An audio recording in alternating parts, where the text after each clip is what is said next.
What's going on YouTube? It's your boy Humble Warrior. Wanted to do a video, man, regarding my boy Tua Tagovailoa.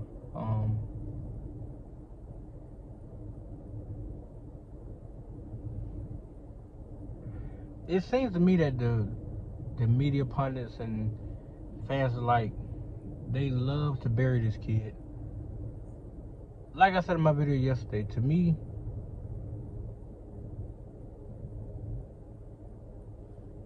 yesterday, he played good. Or as Doug said, he had a decent day. To me, it could be both. He played good. He didn't play great. He didn't play outstanding. He played good. To me, at times it looked like he was a little timid because of that pressure.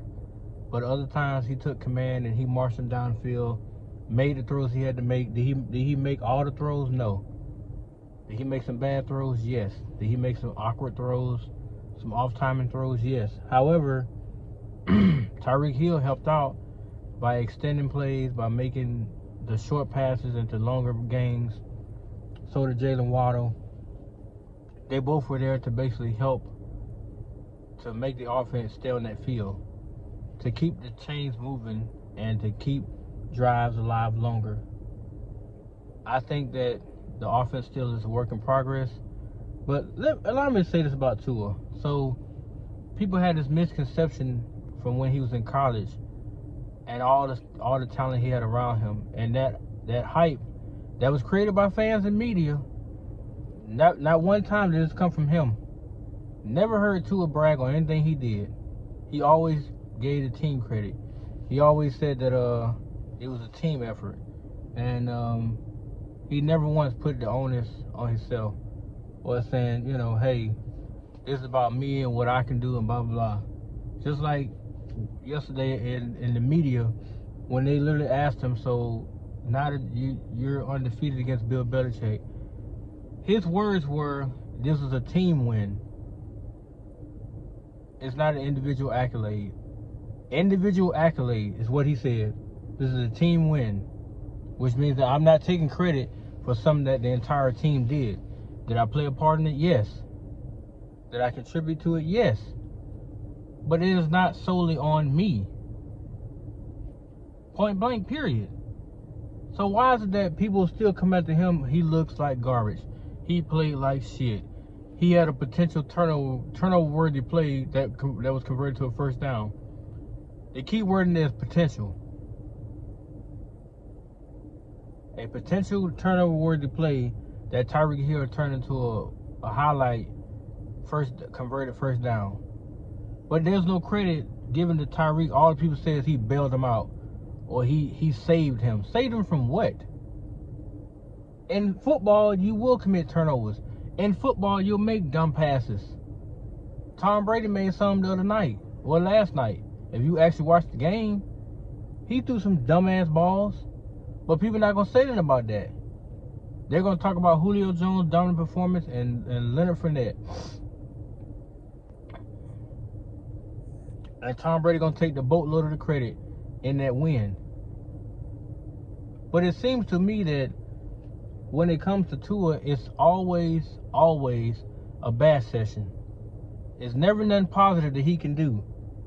Even if he goes out there next week, the week that's coming, and throws for 375 yards, puts up 4 touchdowns, has no picks, has a passer rating of 106.7, and he goes 21-23.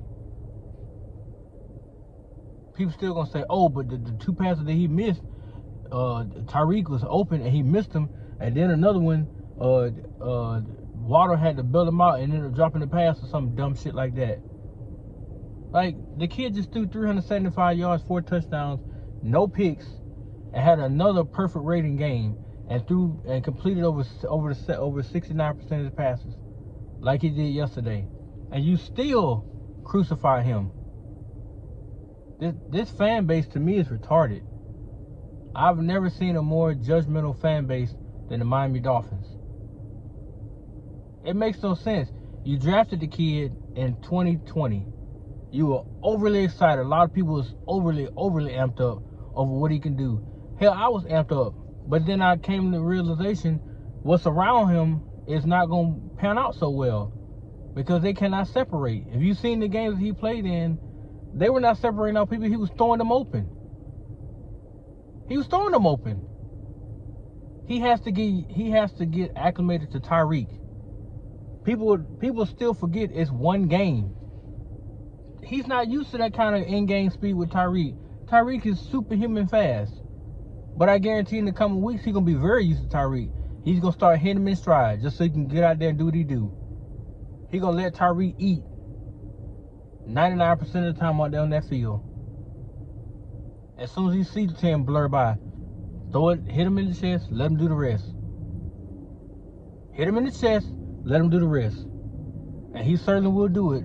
He proved that week 1, which I knew he would. He would have had over 100 yards, but I think they took him out the game toward the end. But, you know, still, give him a little time. Let him find 10. Let him find 17. Let him find 88. Cedric Wilson, I don't know what the hell he was out there doing. Because he had a few first downs he could have converted, but he wanted to tiptoe down the sideline for some reason.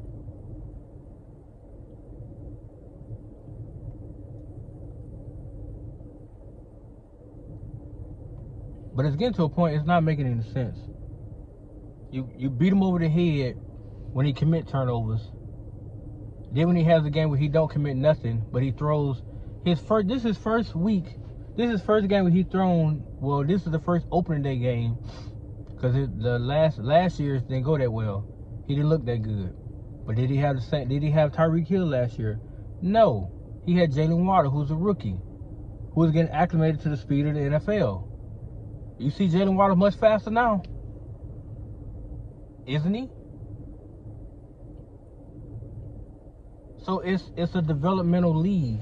They get you to the point where you can get faster, get stronger. And with Tyreek got what, 5-6 years in the league? So he's already at his peak, which means that every time he runs a route, it looks like a blur going by you. So you have to get used to that. Which is why when Tua was hitting him, some of the passes were behind him, because he has to get used to that in-game speed that Tyreek possesses. But he's going to get better. I just don't understand why people want that cake and eat it too after week 1. So you wanted him to go out there and ball. He went out there and ball, but not to the level or the degree you thought he should. I'm not getting that. Then you go and bitch about him making a pass, which was stupid. Not going to lie about that part. But you bitch about that, and then you expect, you know, things to be basically okay with that.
Happy Meal?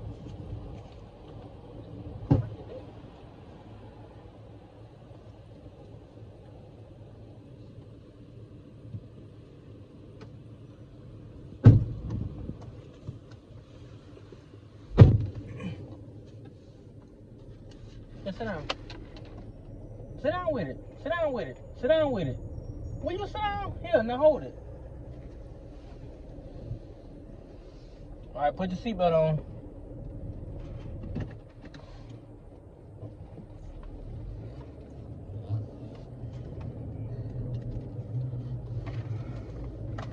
But yeah, like I was just saying, you want to basically hound on him about possessions and certain things that he does, And then if he does come through with the throws and the conversions, it goes to somebody else. So he doesn't receive credit for putting them in position to score, but he takes all the credit, all the blame rather, when a turnover is converted, when they don't convert on third down, when they don't score a touchdown. If they happen to be going up against a great defensive unit, they can't really get in sync to score or to stay on the field consistently, he takes the blame for that. But if you put up 40 points against a subpar decent defense, nobody gives him any credit. They find another way to move the finish line. Oh, well, wait till next week. Wait till he plays the Bills, or wait till he plays the Bengals, or wait till he plays the Chargers, which is all in week 15. I'm not understanding this bastardathon that people have going on with Tua. Like, what is it? What is it that you guys don't like about him? He doesn't brag. He doesn't boast. He does not put his teammates down. He's all about team camaraderie. Maybe it's the fact that he's not like Baker Mayfield. He's not like who else? He's not like Aaron Rodgers. He's not looking to bash other people to make himself seem better. He's not that type of player. So because he's all about building his players up around him, that's a problem. We need you to tear them down. We need you to make it seem like, oh yeah, Tyreek's the best person on the team, and everybody else is below him, or they trash. Which to me is so dumb. Yeah, Tyreek is clearly the best offensive player you got, but at the same time, Tyreek's job is easier when everybody else around him is doing their job. It can't all fall at Tyreek's feet. Now we all know this offense is generated around Tyreek. That's not even a debatable point to put up or go against. However, if you want to make your job harder, then have everybody that's around him not do their job. See how successful he will be when nobody else is doing their job around him. The best thing I love about this team, they all trying to eat. They all want to see each other grow. They all want to see each other win. They're not looking for individual awards. Because if Tyreek was the type of player, he would have wanted his 150 yards yesterday. But he's fine. He had 12 targets. He caught 8 of them. He nearly had 100 yards. He had 94 yards. And if you look at the stats, him and Jalen Waddle are both nearly in the top 20. I think he was like number 11 or something like that. Jalen Waddle's like number 23. And Tua himself, after week 1, is number 11 amongst all quarterbacks right now in terms of yards. He's number 11. Which means that his opening day performance was better than last year's. Which means he's progressing. So if he's progressing in the right direction, what is the problem? So next week he come out there and throw 290, 300 yards, 3 touchdowns or whatever. People still gonna nitpick. They're still gonna complain. It's never gonna end. He can win a Super Bowl for this organization, and people still gonna find a way to talk about the kid. I don't get it. I hope to God, if he do win a Super Bowl for Miami, he goes to another team and come back and destroy the Miami Dolphins. And watch that fan base praise him for destroying that damn defense. Which to me is so ass backwards. The same kid you had before that you was beating down is the same person you can be praising when he's on another roster beating the hell out of Miami Dolphins. And you're going to crush that quarterback of the Miami Dolphins, whoever that may be. But newsflash for you guys, as long as Tua stays healthy, he will be the franchise quarterback for the Miami Dolphins. They're not going to Skylar Thompson. People kill me with this Skylar Thompson talk as if the dude didn't play against 3rd, 4th, and 5th string guys. People that probably won't even make, people that's probably on practice squads right now that works out. He played against them, and people praise him because he put up, nearly 700 yards, 4 or 5 touchdowns, and then really turn the ball over like that. They asking, or they begging the coach to put him in now, to give him a chance. Because they don't want to see Tua no more. That's so retarded. That is so retarded. Because if that's the case, if you want to just base it off of what you think, then logically speaking, Teddy Bridgewater should be the starter, correct? He has the most experience, and he has the most to bring to a table in terms of being a quarterback. The only difference between him and Tua is Tua is way more accurate than Teddy. It takes Teddy a minute to get on the roll. With Tua, he can start making those passes right away, and he's much more versatile in the pocket compared to Teddy. So it's some differences in their games, but people not gonna talk about that. I personally just got sick of the whole he played like garbage. If you look at the game, the only frustration I had was yesterday. I couldn't really find the game because the box or device I was using, for some reason they weren't televising that game. Now I'm hoping that this weekend the game of Baltimore will be televised so I can actually watch the full game. So I can watch the full game. Because to me, I feel like Tua had a good game. He didn't play bad like people think he did. To put up 270 yards and only miss 10 passes is damn good, because you could have missed a lot more than that. And not to mention he had a 69% completion rate, and he had a 104 quarterback rating. But people not gonna talk about that because that don't fit the narrative. It don't make any sense. So why even bring it up? And these next 3 weeks, if Tua literally can win 2 out of the 3 next games, or hell, if he go undefeated, if they go 5-0, people still gonna find a way to talk about him or bash him. They're not gonna give him any credit, but you know what? That's fine at this point with me. I don't give a damn. I just want him to keep on racking up these wins. You beat Baltimore, you beat Buffalo in a tight, close-knit game, and then you go to Cincinnati and put an ass whooping on them. Hey man, listen, I'm gonna tell you just what I told you before the season started. He is that dude. And if he has over 1,000 yards in just 4 games, because right now he's on pace to put over 800 in over 4 games. If he continues with this 200+ passing game pace, then he'll be well on his way to getting over 3,000 yards in 17 games. Or really, he'll be on pace to put up 4,000 yards. Because he's gonna have some big games where he put up 300-400 yards. He probably have a 400-yard game this year. And it may come against the Jets, because they got the worst defense in the league. So I'm not going to be surprised if it does happen.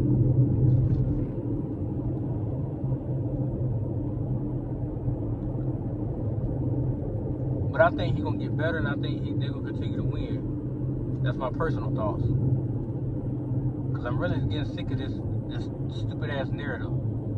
That he's trash, that he can't do this, he can't perform, he can't play better than that, he can't do this, he can't do that. And not into my, they don't want no excuses. Who was making the excuses? It wasn't him. So it must have been the fans and the media. But people keep thinking or saying or talking like he was the one on the microphone. Oh, I ain't got nobody to throw it to. They don't separate. My line ain't blocking like that. I don't have any running game to speak of. And I'm running around the pocket with like a chicken with my head cut off every single time I drop back damn near. Tua never said a thing. All he kept saying is on me. I got to get better. I got to study more film. I got to be more prepared week in and week out to deal with the different disguises and designs they had come up with to stop me or to stop this offense. I got to get better. That's all he kept saying. But I guess he should start pointing fingers everywhere else, because that's what people doing to him. Anyway, man, that's enough of this little rant I had. I mean, I just feel like it's very ignorant at this point what he's dealing with. But kudos to him for still being man enough not to lose it or not to go off or blame other people. He's still taking it like a real leader should. Only self-assessments toward himself and nobody else. And I appreciate that. So, Tua, you always have a fan here. I'll still be your fan. I'll still be a fan of yours, whether they cut you from the Dolphins or whether it be a lifelong Dolphin for life and retire and be a Hall of Fame quarterback. You still got a fan of me, bro, because I believe in your play style. I believe in your quarterbacking abilities. And I've seen what you can do in both levels, college and the pros, and there's more to come. You heard it here first. But that's my time, guys. Let me know what you think. Like, comment, subscribe. And don't be afraid, man, to put comments, because I definitely love to read what people have to say. Whether negative or positive, I will respond. Don't matter to me.